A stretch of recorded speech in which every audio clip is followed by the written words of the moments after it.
De t'accueillir chez moi, c'est ma manière à moi de connaître ton pays et de voyager en France. Que si je voulais passer, il fallait donner de l'argent, sinon j'avais pas mon droit de passage. Je pense que la randonnée, vraiment, c'est un sport d'introspection. Bonjour et bienvenue sur le podcast Je suis une aventure. Je suis Pauline, coach en nutrition pour sportifs. Tous les 15 jours, j'interviewe des sportifs pour échanger avec eux sur l'aventure sportive qui les a le plus marqués. Cyclistes, randonneurs, coureurs, navigateurs et j'en passe. Ici, chaque sportif a son aventure à nous partager.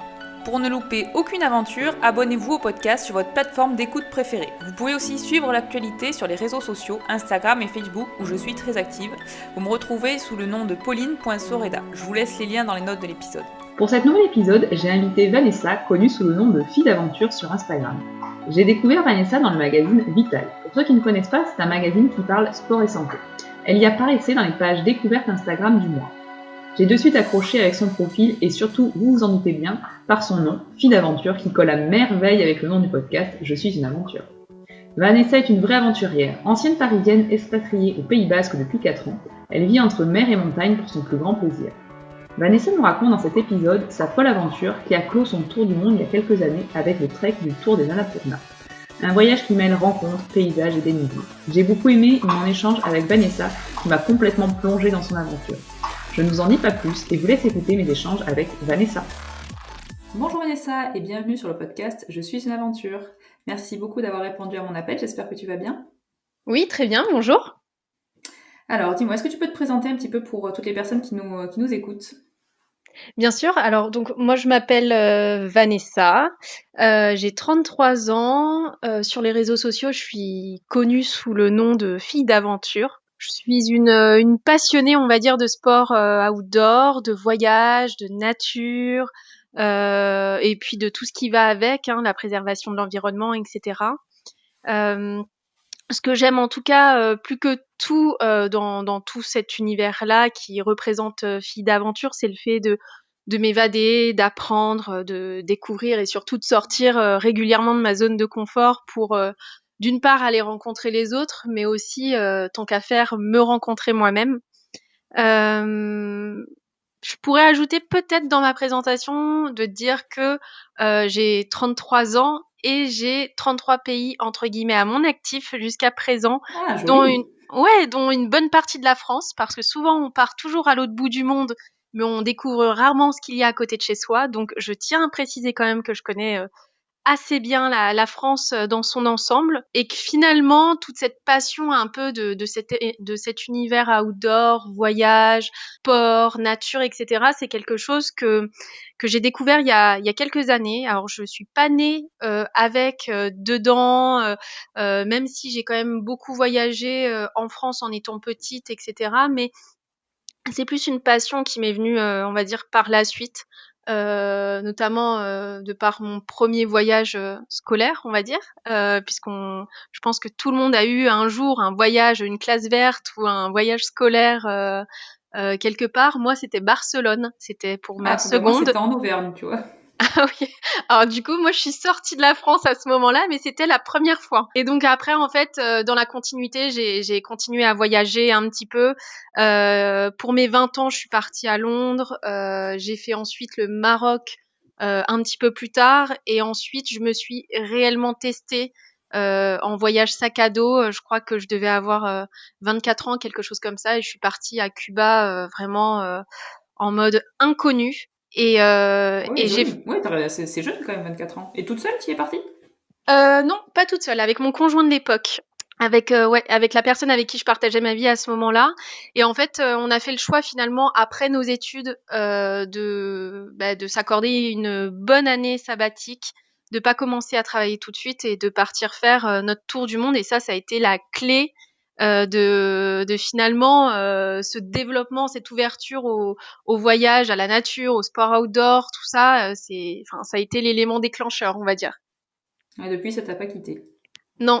Et d'ailleurs, j'ai entrepris pas mal de bouleversements dans ma vie pour m'en rapprocher au maximum aujourd'hui, ouais. Oui, donc voilà, pour que ça devienne ton état d'être et ton état d'esprit. Exactement, ouais. C'est une très belle présentation. Ça me donne vraiment envie de continuer à discuter. Je sens qu'on va pas réussir à tenir que 30 minutes. Oh si, je pense qu'on peut réussir. Je peux faire On plus va faire court. les efforts. Non, franchement, c'était tellement bien que non, on reste sur cette dynamique-là. Dis-moi, quelle aventure que tu veux nous raconter? Alors en fait, moi j'aimerais te parler d'un trek que j'ai pu faire au cours de ce tour du monde. C'est le tour des Annapurna. Donc c'est un trek qui initialement se fait sur une douzaine, 12-13 jours et que, pour le coup, moi j'ai réalisé en 11 jours exactement et ça a été le dernier trek de mon aventure tour du monde. Donc voilà, j'aimerais te parler de ça. Allez, je t'écoute. Donc c'était quand exactement? C'était il y a combien de temps? Ça remonte à c'était en 2013, donc ça remonte à 7 ans déjà. Le temps passe super vite. Et en fait, ce trek, alors pourquoi déjà le trek et pourquoi te parler de cette aventure? C'est parce que, avant de voyager et avant de faire ce tour du monde, il faut savoir que pour moi le trek, mais c'était vraiment complètement lunaire comme discipline. Ça faisait pas du tout partie de mes passions, quotidiennes, de sport pratiqué, etc. Au contraire, pour moi, la randonnée, c'était quelque chose qui était plus réservé aux plus de 60 ans, quoi. Enfin, vraiment dans Tu es ma... tu es la deuxième personne que j'invite sur le podcast et la deuxième personne qui adore ça, mais qui au début pensait que c'était vraiment pour les retraités. Ah ouais, mais complètement. Et vraiment, jamais de ma vie, je me serais dit un jour, bah voilà, enfin, en fait, je suis passionnée de trek et non, pas du tout. Donc, j'ai découvert ça pendant ce tour du monde. Ça a été crescendo, en fait. J'ai fait plein de petits treks et des plus longs treks. J'ai fait pas mal de petits, moyens, sommets. Et en fait, à la fin de mon voyage, il me restait 2 pays à faire, le Népal et l'Inde. Et en fait, au Népal, ça a été un peu la consécration, c'est-à-dire que je me suis lancée à l'assaut d'un sommet, donc c'est le Torongla Pass qui s'appelle, qui est à 5416 mètres et qui est finalement la finalité de ce tour des Annapurna sur 12 jours. Donc c'est pour ça, là ça a été un vrai challenge. Alors, d'une part, Ah bah parce oui, que oui. le Népal, c'est des souvenirs, mais juste mémorables, tellement ce pays vaut le coup d'être visité, mais aussi de par ce fameux tour des Annapurna. En fait, il faut savoir que au jour le jour, il faut se préparer à une ascension euh, douce, on va dire en quelque sorte. Mhm. On part à peu près de 820 mètres d'altitude, ce qui est peu pour atteindre Ouais. 5400 mètres, Ce qui est 5416 énorme. mètres. Ouais. Donc on a un dénivelé positif plus. Donc il faut vraiment se préparer psychologiquement, mais aussi physiquement. Donc ce tour du monde, ça a été ma préparation en quelque sorte. Euh, c'est un, c'est une randonnée à peu près qu'on fait, on va dire entre 15 et 20 kilomètres par jour. Donc Mhm. faut quand même, c'est 8-9 heures de marche par jour.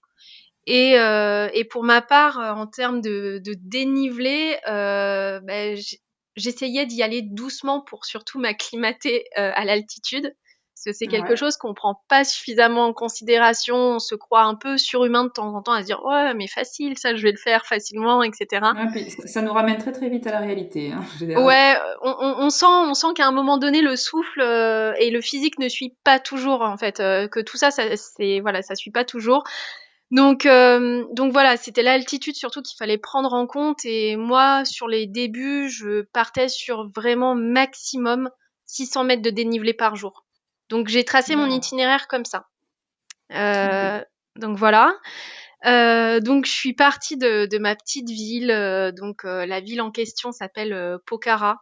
Et j'ai Mhm. rejoint le début du trek. Ce trek, il faut savoir qu'il y a beaucoup de personnes qui décident de le faire pour le coup de manière accompagnée avec un guide et ce qu'on appelle des Sherpas, donc les fameux porteurs de l'extrême. Moi non, j'ai pas voulu du tout faire ça. D'une part parce que d'un point de vue éthique, je me voyais mais pas du tout faire porter mes affaires par quelqu'un d'autre. Ça faisait partie du challenge. J'avais vraiment, tant qu'à faire, c'était à moi de gérer le poids de mon sac à dos en amont et pas de le subir à tel point de regretter par la suite de pas avoir pris un Sherpa. Donc voilà, ça c'est quelque chose que j'ai refusé. Et puis bah je suis partie. Donc là c'était aussi une randonnée à deux.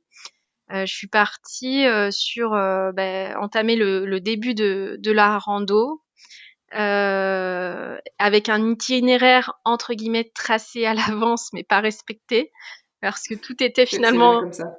ouais, tout était ultra dépendant de la condition physique au jour le jour, quoi. La randonnée, c'est une chose, mais le voyage au long cours avec un petit budget, c'en est un autre, c'est une autre chose encore. Et là, pour le coup, en plus, j'avais un rythme où je petit déjeunais le matin, je Mhm. dînais le soir, et entre les deux, je me contentais je me contentais d'une barre de céréales et pas mal d'eau. Donc, c'est sûr que on a moins de force.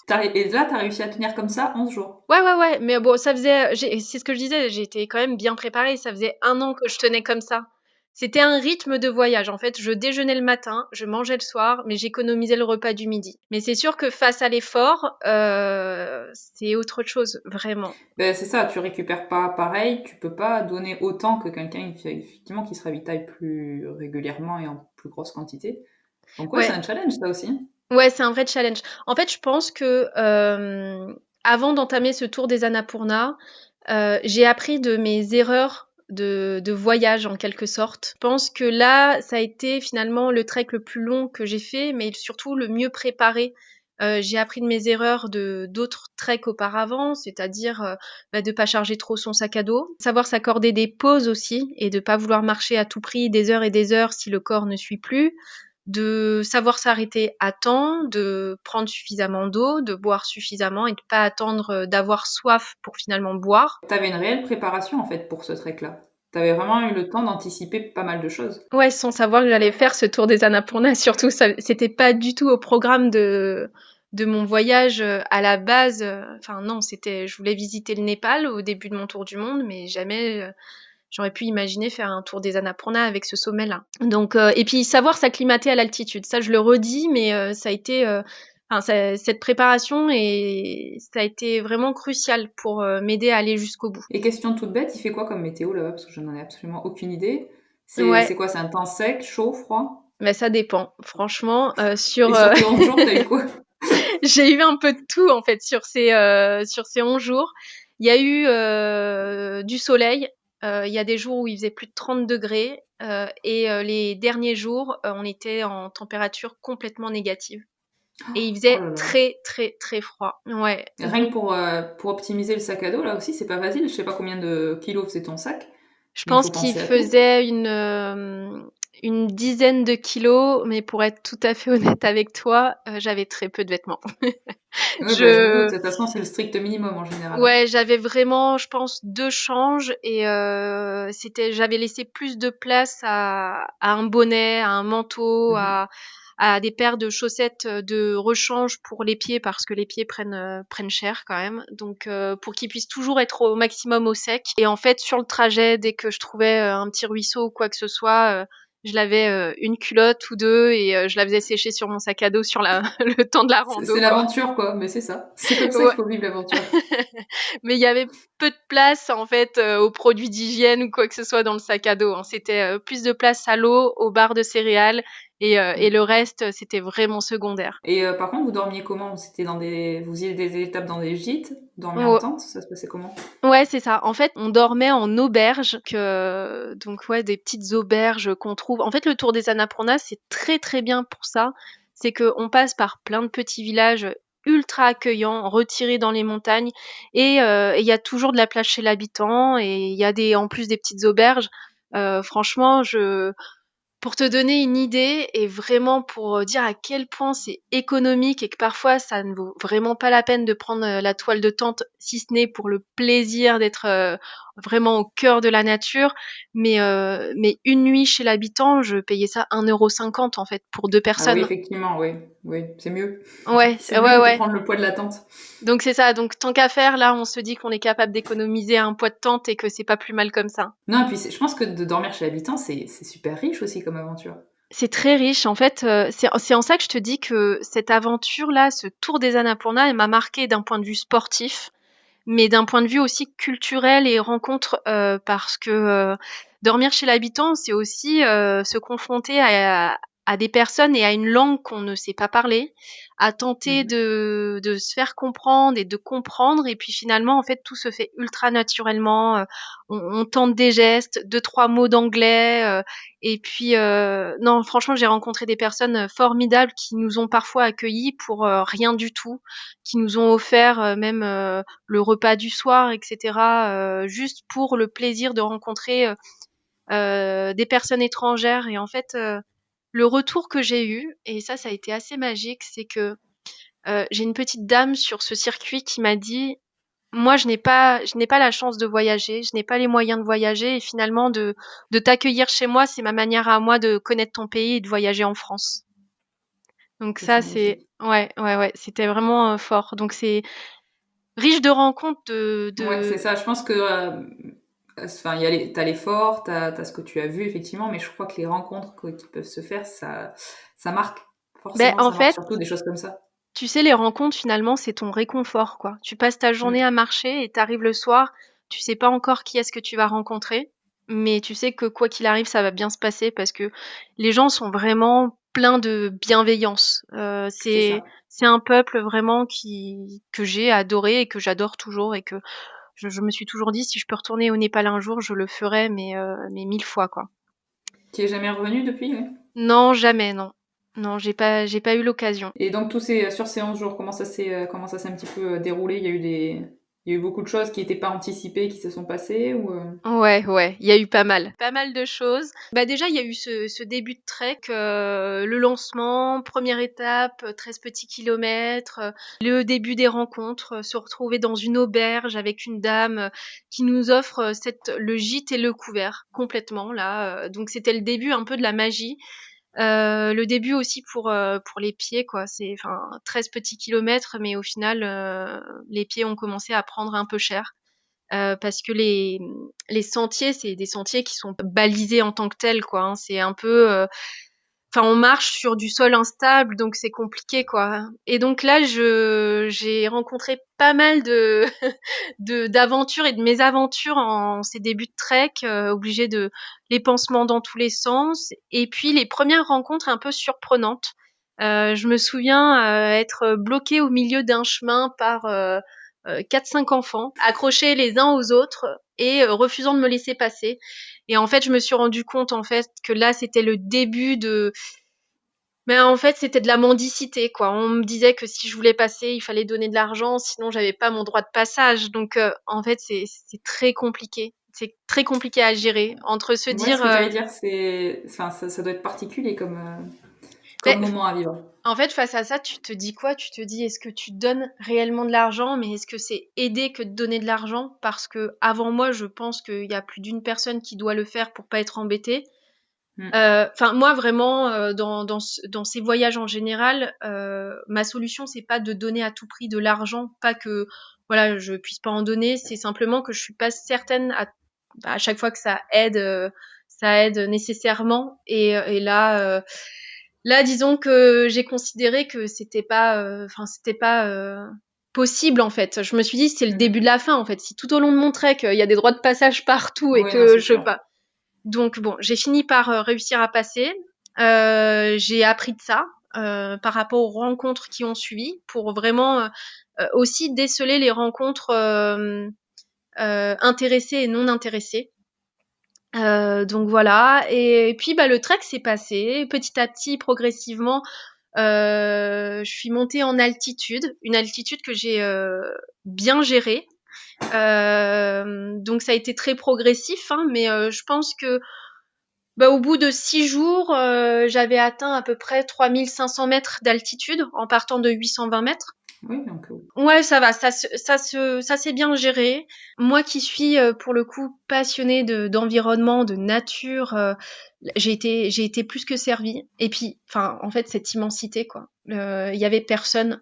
Pratiquement sur le trek, il y avait personne. vous voyez, enfin, la journée, vous voyez personne? Bah très peu.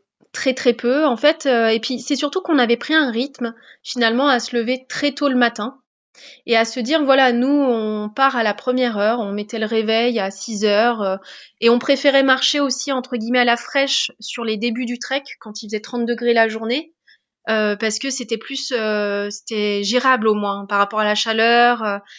Et pouvoir prendre plus le temps de s'arrêter, de même faire des photos, de d'aller au contact des animaux qu'on pouvait rencontrer sur notre passage. Voilà, pas mal. En fait, on voulait marcher, mais aussi profiter un Profiter, maximum. non mais c'est ça, c'est pas marcher en regardant ses chaussures et puis on a fait, c'est bien, super, on a fait autant de kilomètres cette journée, c'est pas comme ça qu'il faut le voir. Surtout si tu vas là-bas, quoi, c'est un peu bête. Ben ouais, c'est ça, c'est que c'est vraiment dommage de regarder ses chaussures et de regarder toujours là où on met les pieds sans lever la tête parce que là, il y a vraiment des paysages, mais dingues à voir. Et puis, moi, j'avais vraiment envie de m'arrêter aussi dans les villages, enfin, essayer de partager un maximum de temps, d'arriver pas trop tard en après-midi pour vivre le côté local, pouvoir Mhm. participer même aux tâches des maisons, pouvoir aider à ma manière et pas arriver et mettre les pieds sous la table. En fait, c'était Vous croisiez beaucoup de villages entre les... souvent, non. Alors souvent, nos points étapes, c'était d'un village à l'autre, en fait. Donc non, il y en avait pas. Après, il y avait pas mal de petites zones, de petits coins isolés. On pouvait trouver une maison par-ci, par-là, mais des villages entiers, non, c'était quand même assez rare. Vu qu'on faisait une moyenne de entre 15 et 20 kilomètres par jour, c'était, on va dire, à peu près le temps qu'il fallait pour aller d'un village à l'autre, quoi. On trouvait rarement d'autres villages intermédiaires. Donc le matin, on partait avec nos quantités en eau, à moins enfin, on pouvait aussi se ravitailler auprès de sources, voilà, des sources qu'on trouvait sur notre passage, mais ouais, on faisait souvent point étape d'un village à l'autre. Et à partir de... Enfin, parce que sur les 11 jours, c'est à partir de quand t'es parti en négatif? Parce que tu m'as dit qu'il y avait une partie... Moi, ça me fait toujours peur, le froid, je t'avoue, Ouais. à gérer. Alors moi c'est sûr que je préfère les températures chaudes, mais là je pense que c'est le sixième jour, sixième, septième jour où là il a commencé à faire un peu plus froid et les températures négatives sont arrivées finalement assez tard. Je crois le huitième jour, c'était quand on atteignait vraiment non même pas septième jour je pense. Euh, Enfin, c'était à partir de 3500 mètres, là, il commençait sérieusement à faire froid.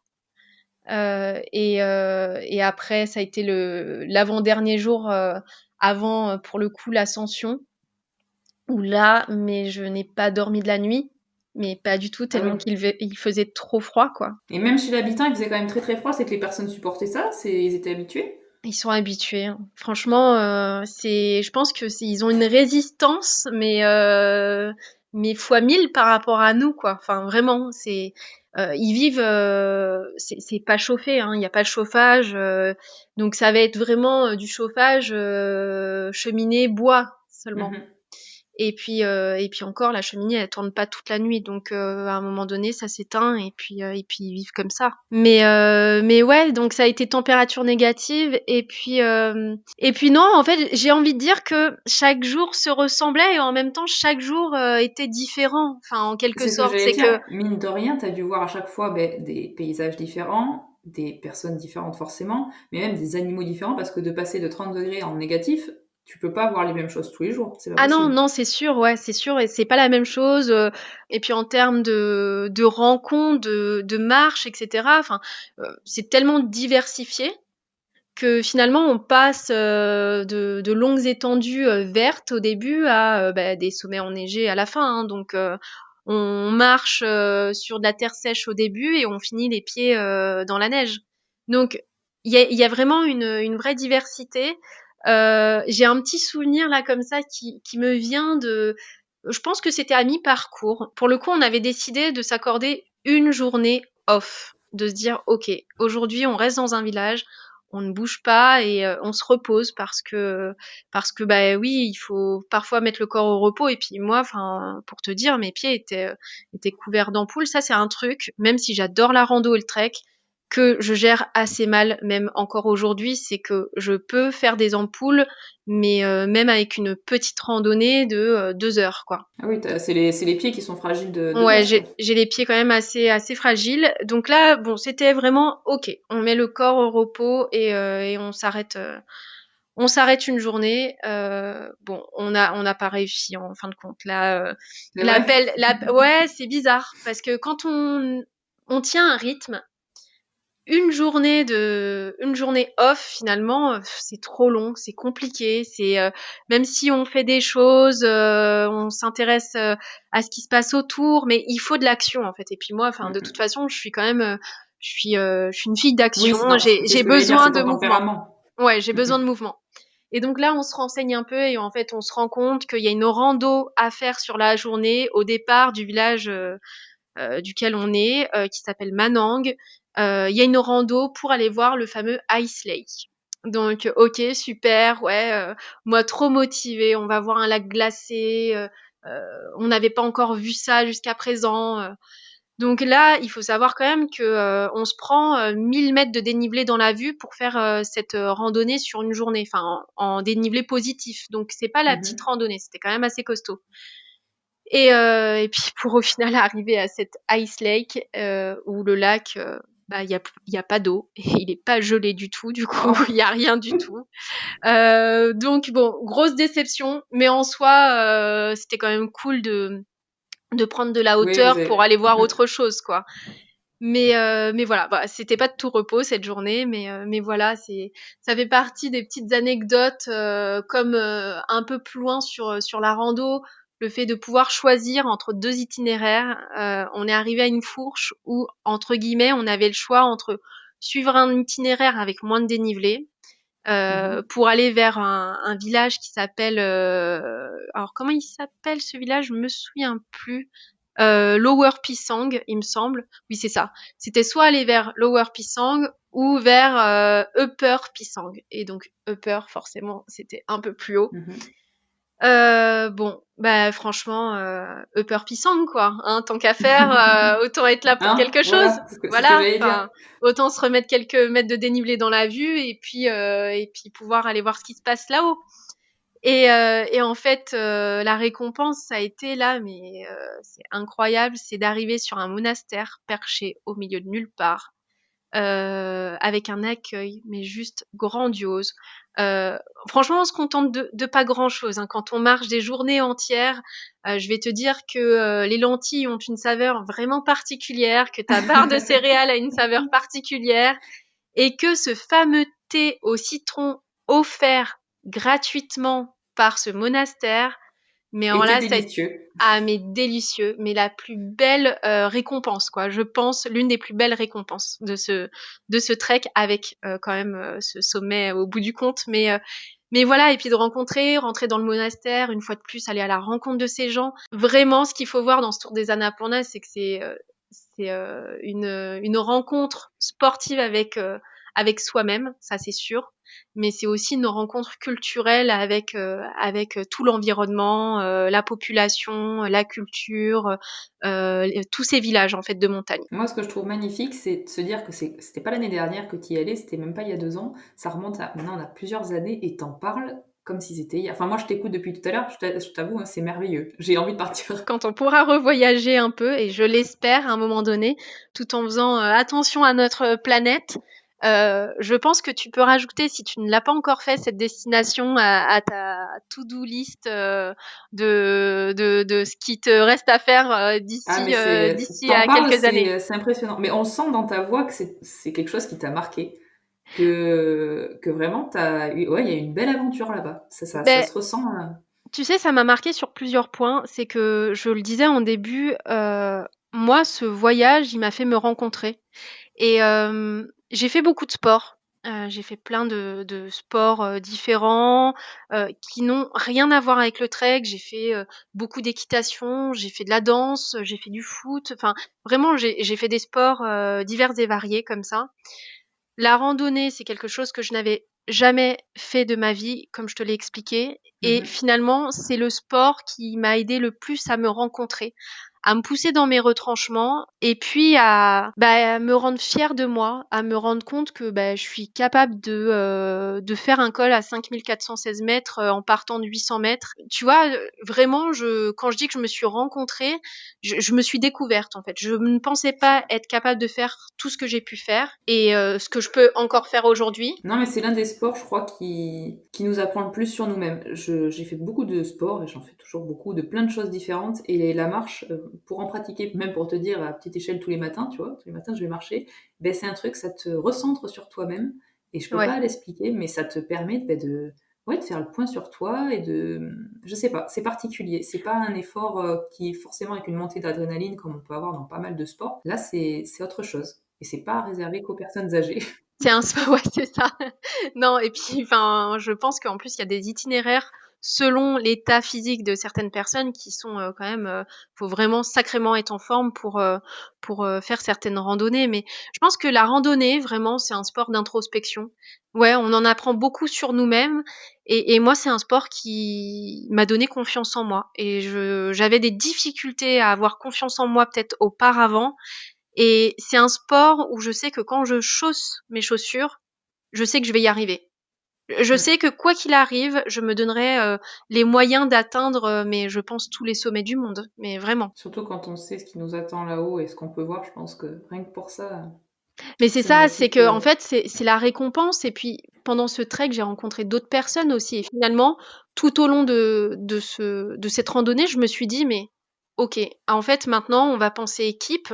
Je vais pas penser qu'à moi. Et si ces personnes, si mon compagnon de l'époque atteint le sommet, mais en fait, moi, je l'atteins aussi. Et si moi, je l'atteins, eux vont l'atteindre. En fait, c'est un travail. On va y aller en équipe. On va se motiver à plusieurs et on va atteindre le sommet tous ensemble en fait. Mais c'est un sport possible pour tout le monde. Ça prend juste plus de temps pour certaines personnes, mais en fait, tout le monde en est capable. Ouais, c'est ça. Et puis en plus, tout le monde en est capable et après on monte crescendo en quelque sorte. On peut toujours commencer par la petite balade à laquelle on a le droit en ce moment à 1 kilomètre de chez soi et voilà se balader et prendre l'air et après on peut atteindre voilà du dénivelé beaucoup plus positif et des longueurs, enfin marcher plus dans la longueur. Mais oui, enfin en tout cas c'est sûr que c'est une belle discipline, ça c'est certain. À refaire, qu'est-ce que tu changerais ou est-ce que tu penserais à quelque chose qu'il faut que tu amènes avec toi, que tu n'as pas pris? Est-ce que tu... Ouais, est-ce qu'il y a un moment où tu t'es dit, mince, si j'avais eu ça ou si j'avais pensé à ça, ça serait mieux passé ou ça se serait passé plus facilement? Bien écoute, je crois que c'est peut-être l'une des aventures de ma vie où je ne referai pas, enfin en tout cas je ne ferai pas les choses différemment. C'est qu'il y a peut-être eu des oublis, il y a peut-être eu des choses où je me dis mince, j'aurais peut-être dû mieux préparer l'itinéraire pour éviter de me perdre à plusieurs reprises, ce qui a été le cas quand même. Mais non, en fait, j'ai C'est ce envie de qui fait dire, le charme. mais c'est ce qui a fait le charme. Et en fait, j'ai pas envie de refaire, de revoir cette aventure autrement et ce trek autrement. J'ai envie de le garder tel quel et avec, avec ses côtés positifs comme ses côtés négatifs et vraiment, non, je le garde en l'état celui-ci. Ouais, ça c'est sûr. En même temps, il a l'air tellement beau dans tes souvenirs que oui, je pense que tu n'as rien à changer, effectivement. Je sais pas, ça peut paraître un peu prétentieux, mais en tout cas, l'expérience que j'ai vécue, j'ai envie de la garder intacte et de pas changer. J'ai pas envie de j'ai pas envie de la modifier en fait. C'est trop cool comme ça. Non, c'est magnifique. Franchement, ça m'émeut, ton histoire, vraiment. Je la trouve très très belle. Ouais, Je la c'est trouve très très gentil. belle. Et bon, avec le confinement, j'imagine que tu vas pas repartir tout de suite, mais t'as des idées en tête de quelque chose qui ressemble justement à ce que tu as vécu donc pour les prochains mois ou les prochaines années? Ben, il y a pas mal de choses que j'ai pu faire déjà en cours de route. J'ai changé mon lieu de vie. Ce qui me permet de pouvoir pratiquer mon loisir beaucoup plus facilement, pas en ce moment, mais en tout cas le reste de l'année, parce que j'ai rejoint là le Pays Basque. Moi, je viens de Seine-et-Marne, donc ouais, j'ai fait Ah oui, quelques effectivement. kilomètres. J'ai rejoint le Pays Basque et là, je me régale, mais dans mes objectifs à venir, ce serait de partir moins loin et de me faire alors, un sommet en France, vraiment, que j'aimerais vraiment, vraiment faire. Non, je pense que ce serait de traverser les Pyrénées. Je crois que j'aimerais vraiment faire une rando sur 3 semaines et traverser toute la chaîne des Pyrénées. Ça, ce serait un premier point. Et le C'est pas deuxième, le mal, c'est la même GR20 en chose que je veux Corse. faire. Ah ouais? Il y a de grandes chances qu'on fasse les deux. Ouais, bah écoute, bienvenue. Ouais, un GR20 en Corse, ça me tente pas mal. Ça fait des années pour Mm. le coup que ça doit être au programme et que j'ai pas encore trouvé le créneau, mais oui, je pense J'en que parlais ce matin avec un ami, tu vois. Déjà, je lui dis, ah, mais moi j'aimerais bien y partir, ça a l'air vachement sympa. Non, Bah ça doit être écoute, magnifique, hein, sincèrement. pourquoi pas, on peut C'est s'organiser un ça. truc. Je pense qu'il y a un truc à faire, mais bon, je crois qu'il va falloir encore être Ouais, un un petit peu peu patient. patiente. Ouais, là, aujourd'hui, je bouge pas de la maison et en tout cas, je tente de m'évader avec mon kilomètre autour de chez moi et c'est déjà pas mal. Ouais, ouais, bah, on fait avec. Malheureusement, pour l'instant, on fait avec ce qu'on a, mais je t'avoue que moi, qui aime bien la montagne aussi, ça me manque parce que bon, je suis en Dordogne et c'est un petit peu moins vallonné que chez Ah ouais, toi déjà. ouais, Donc bon, effectivement. voilà, il me tarde de me dire que je peux faire un peu plus de kilomètres et aller faire un coucou aux montagnes parce que c'est. Bah écoute, bienvenue. Si tu veux venir un jour au Pays Basque, tu es la bienvenue ici. J'y vais très très souvent parce que j'adore là-bas. Et j'ai une course mythique que j'adore faire dans les montagnes. Donc normalement en août, je suis souvent dans le Pays Basque. Ok. Donc j'espère que cet été y retourner. Ah bah ouais, ça pourrait être bien qu'on se rencontre, mais Ah, mais avec plaisir. ça pourrait être vraiment cool. Dis-moi, j'ai deux petites dernières questions que j'aime bien poser. Est-ce qu'il y a un ou une sportif, alors pas forcément professionnel, hein, mais que tu admirais, c'est peut-être un peu trop fort comme mot, mais quelqu'un oui, que tu aimes bien suivre dans ses aventures? En sportif, bon, j'ai envie de faire un petit clin d'œil à une de mes copines, Pauline Ado, on va dire, surfeuse pro, ouais, j'aime bien. Moi, j'aime bien l'univers de l'océan aussi, du surf, même si je suis loin d'être une surfeuse pro pour le coup, je suis plus une surfeuse de mousse. Mais en tout cas, ouais, bon, du fait de la connaître aussi, j'admire son parcours et je pense que ouais, je suis fière d'elle, de tout ce qu'elle fait, etc. Après, c'est peut-être plus hors sport des personnalités qui me parlent, mais dans le milieu plus de l'aventure en général, Mhm. peut-être. Je suis assez fan de. Alors bon, ça va paraître très, ouais, tout le monde, un peu tout le monde, c'est le cas de tout le monde, mais je suis quand même assez fan de Mike Horn parce que j'aime beaucoup le côté survie aussi. Et là, très récemment, j'ai découvert un personnage qui m'inspire aussi énormément. Qui s'appelle Stanislas Gruot, qui a monté sa société Explora Project. Ça me dit quelque chose le nom, maintenant Ouais, que tu bah le alors dis. là, je pense que ouais, enfin tout le monde en parle en ce moment. On parle beaucoup, beaucoup de lui. En fait, c'est une personnalité qui m'inspire énormément parce que je pense avoir la même conception du voyage, de la nature, du respect de l'environnement, du slow voyage, tout ça. Vraiment, je me retrouve énormément dans tout ce qu'il dit. Et je pense qu'on a pas mal de principes en commun. Donc voilà, c'est deux, trois personnes comme ça qui m'inspirent pour le coup.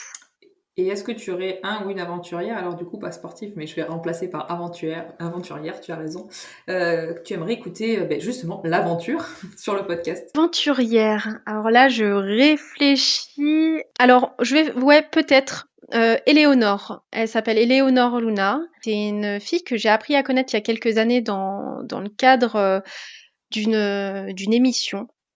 Pour le coup de télévision et c'est une professionnelle de la survie et D'accord. aventurière professionnelle de la survie. Enfin, en fait, c'est un sacré couteau suisse. Et je pense que si tu l'interviews, en tout cas, c'est quelqu'un qui est riche d'expérience et qui aura vraiment plein, plein, plein de belles choses à te raconter, ça c'est sûr. Ouais, merci beaucoup. Comme ça, tu m'aides un petit peu à trouver les prochains invités. Ouais, n'hésite pas en tout cas, si t'as besoin. Ben écoute, merci beaucoup Vanessa, ça m'a fait vraiment plaisir cet échange et j'espère qu'on va pouvoir un jour se croiser parce que ça m'a vraiment fait plaisir de discuter avec toi. Tu as un très beau regard sur l'aventure Bah, et c'est j'aime beaucoup. gentil. C'est gentil, merci beaucoup. En tout cas, si juste un dernier petit mot, si en tout cas vous voulez aller plus loin, si tout le monde veut aller un petit peu plus loin avec cette fille d'aventure, on va dire née il y a quelques années, j'ai lancé mon blog il y a je crois une semaine et demie, quelque chose comme ça. Et donc là j'y raconte mes aventures justement très voyage, sport outdoor et nature. Donc Ben, je mettrai ça dans les notes de l'épisode, effectivement. Je suis allée le faire un petit tour ce matin déjà dessus, il est très ouais, très bien. ouais, il y a quelques articles, pas beaucoup encore. Je crois qu'il y en a 6, 7, mais petit à petit, l'oiseau fait son nid, comme on dit. C'est ça, tout à fait. Mais écoute, merci beaucoup Vanessa et à très bientôt. Je te remercie, Pauline. Je vous remercie d'avoir écouté l'épisode Je suis une aventure. Si l'épisode vous a plu, n'hésitez pas à me laisser une note et un commentaire sur Apple Podcast et partager l'épisode sur les réseaux. Je vous invite aussi à découvrir le nouveau blog de Vanessa qui, comme son nom Instagram, se nomme Fille d'aventure. Je vous mets les liens dans les notes de l'épisode. Et je vous dis à très vite!